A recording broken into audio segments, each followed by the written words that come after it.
Catherine,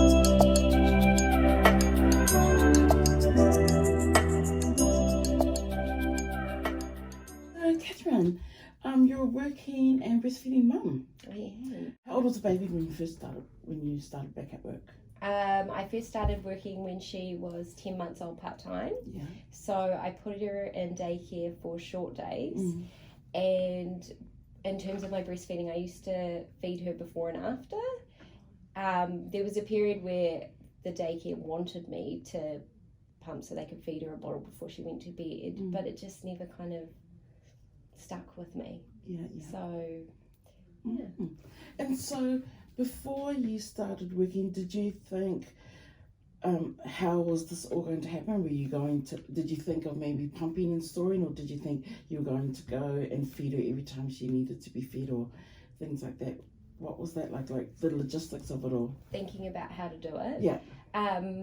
So when she was younger, she kind of never, well, looking back on it now, I don't think she even knew how to drink from a bottle. Yeah. So I kind of knew when I put her in daycare, I was like, that wasn't probably something that was going to work.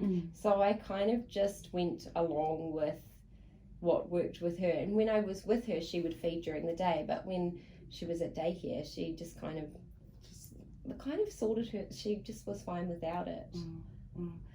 And so during your work hours, would you pump because you were away from her so long, or would you just no? Oh, okay. I never pumped during the day.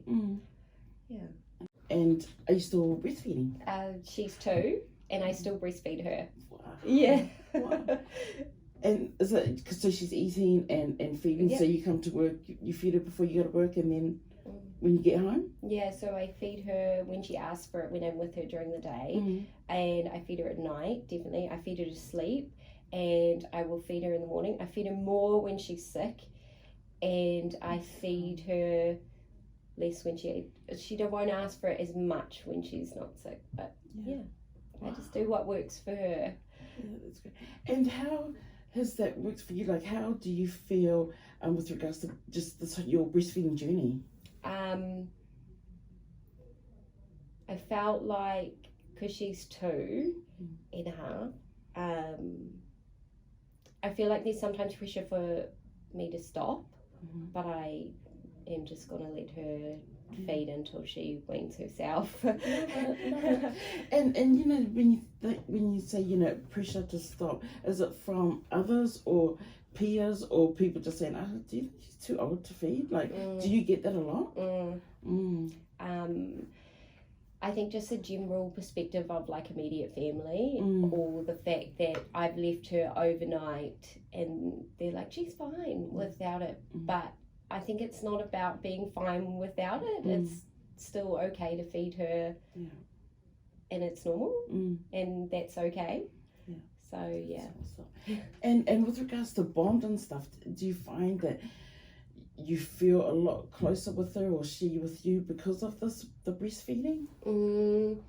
I can't say, because I breastfeed her the whole time, so I don't know what the difference would be. But definitely at times it has its challenges where I've had moments where I'm like, I want to stop because it's too much. But then in saying that as well, I also, I don't know, I've never really truly deeply wanted to stop. Wow. I think it's a really special thing to share with your child, and like, I don't know how to describe it. It's That's great.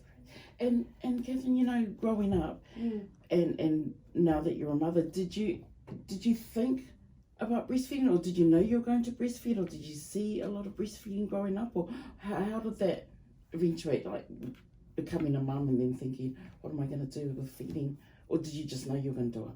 No, so when I found out I was pregnant,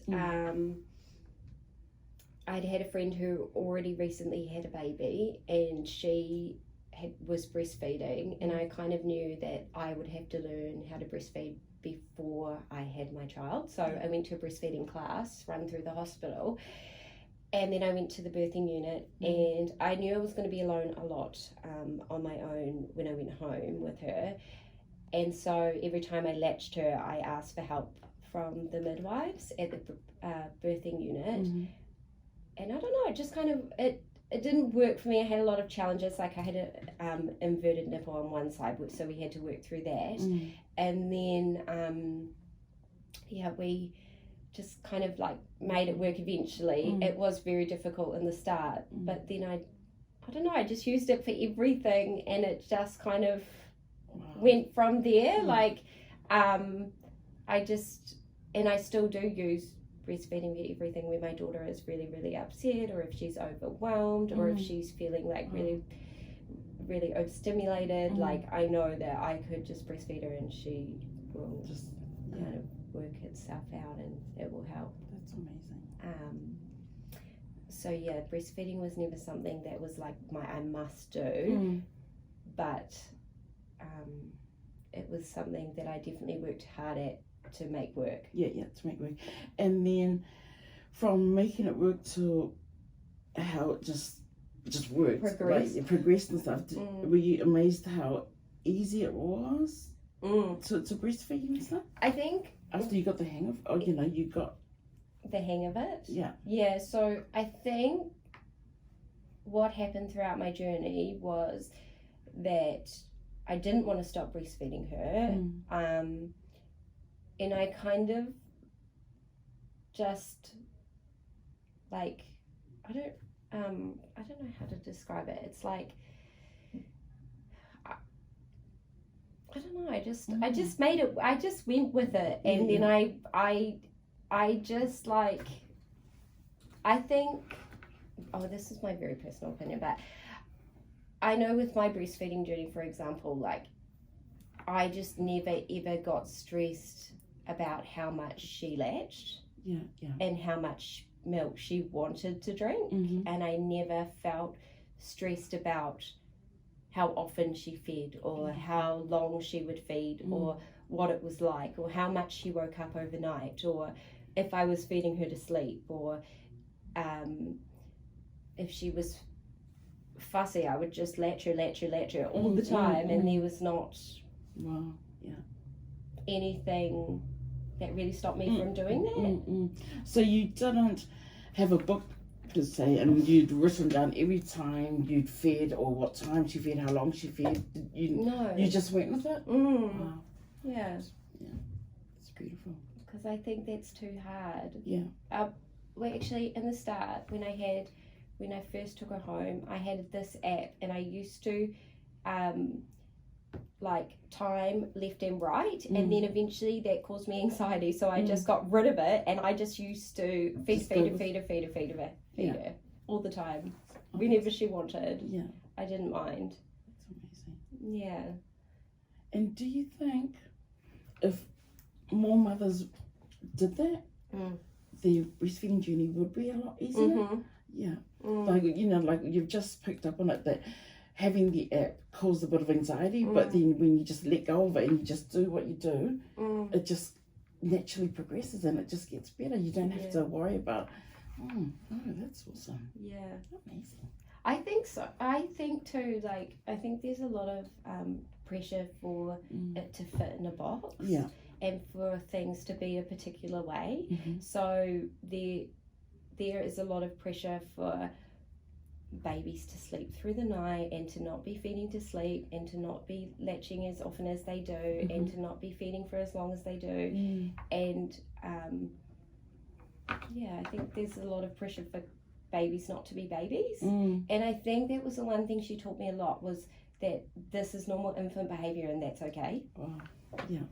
So she's been a big teacher of mine. We think that we're the mothers and we teach them, but it's crazy how it just comes and they teach you a lot about who you are and what you do. And that's amazing. I love that. That's really